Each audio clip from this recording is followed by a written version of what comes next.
Hi, I'm Julie Edwards, National Delegate and Interim Vice Chair for Circle City Greens. And I'm Phil Sanders. I am the Indiana Ballot Access Liaison and the Indiana Green Party Co-Volunteer Coordinator and a member of Circle City Greens as well. The purpose of this video is to provide you with the information you need to know to go out and collect signatures to get our candidate for Secretary of State, George Wolf, on the ballot for the election on November 6th. All of the forms that we refer to during the video can be found on George's campaign website, wolf with an E for Indiana.com. There are numerous forms you will need to print off before you collect your signature. Your first signature, rather. The first form is the petition. Oh, the petition looks like it has two sides. Do I need both pages? Yes, you do. The front of the petition will be used by you to collect signatures, and the back of the petition is used by the clerk to verify the authenticity of the signatures you've collected. It's recommended, but not required, to print this form double-sided. If you print single-sided, simply staple the front to the back so both pages get turned in. In addition to the petition, it's nice to have literature about George and the INPG on hand.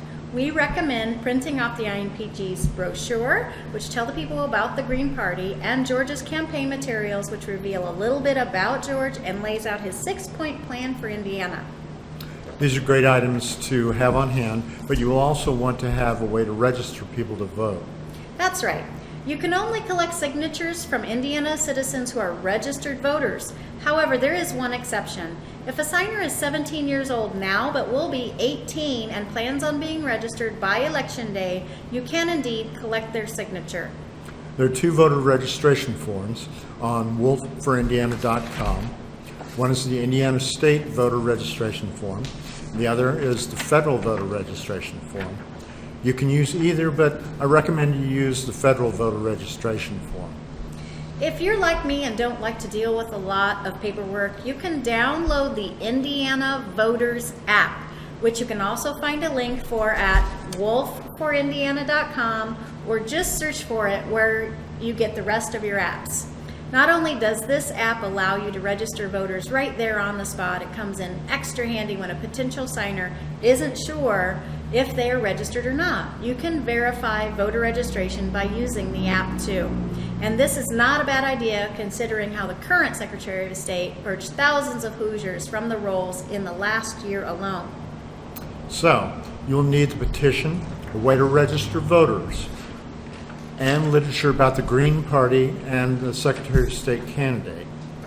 And there's some important things to know about the petition form before you start. In the upper right-hand corner of the form, you will see the word county, followed by a line. This is where you write the name of the county the signer lives in.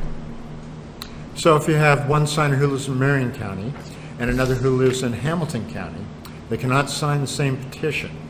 In this scenario, you will need to have a petition for Marion County and a petition for Hamilton County. Correct. These petitions are going to be turned into your county voter registration offices.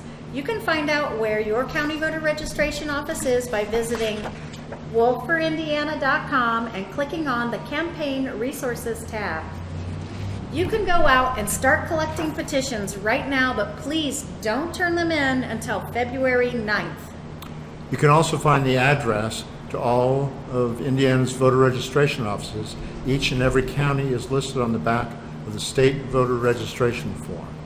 You'll also notice on the bottom of the petition form, there is a section titled Petition Carrier Certification.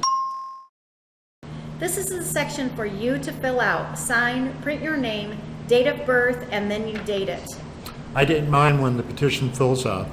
You can date yours this way or date them all at the end when you turn them in. You will also want to make sure George's name is on the printed form. If you print it from wolfforindiana.com, it should automatically appear. If by chance it doesn't, this information is available to you on the website. Make sure to include his name, address, and party affiliation so the clerk knows who and what these signatures are for. Now, some people might seem reluctant to sign the petition at first, but if you mention that their signature is not a commitment to vote for George, it simply says that they support a candidate running for elected office to be on the ballot at election time, then they are more likely to sign. We need to get 30,000 signatures by noon on July 2nd. You heard that right, noon on the dot on July 2nd. 30,000 signatures is a reachable goal if we all work together. Petitioners are expected to self-report the number of signatures that they've collected by using the Report tab on wolfforindiana.com. This is how we will keep track of how many signatures we have collected and how many signatures we have left to go. There are lots of places to collect signatures. Public events present great signature collecting opportunities. College campuses, church, or even the checkout line. The possibilities are endless. Don't be afraid to ask, but please use the buddy system and bring a fellow green along with you, or at least let someone know your plans. If you don't intend to petition others for signatures, but you want to sign the petition yourself, simply print off the petition form, fill it out as if you were the petitioner and the signer, mail it to the county voter registration office, and report you doing so on wolfforindiana.com. If we do this right, it would be a big blow to the two-party system. If we get George on the ballot and he wins 15% of the Secretary of State vote, we will be automatically on future ballots and considered a minor political party. Minor? Ha! The Indiana Green Party is in it to win it. Local groups are forming all across the state. In fact, right now groups are out there getting signatures. Find out if there is one close to you at wolfforindiana.com. You can also check out the Indiana Green Party's calendar, which is found on the Indiana Green Party's website at greenpartyindiana.com. Look for the calendar under the latest news tab. If you want to add an event to this calendar, please out the form found directly underneath it. Doing so will submit your event to be included. A quick recap: you will need 1. The petition, a way to register voters, and literature about our Secretary of State candidate, which lays out a 6-point plan, and the Indiana Green Party's brochure, which we definitely want to give to any enthusiastic signers who may want to sign up to volunteer. See you in the streets.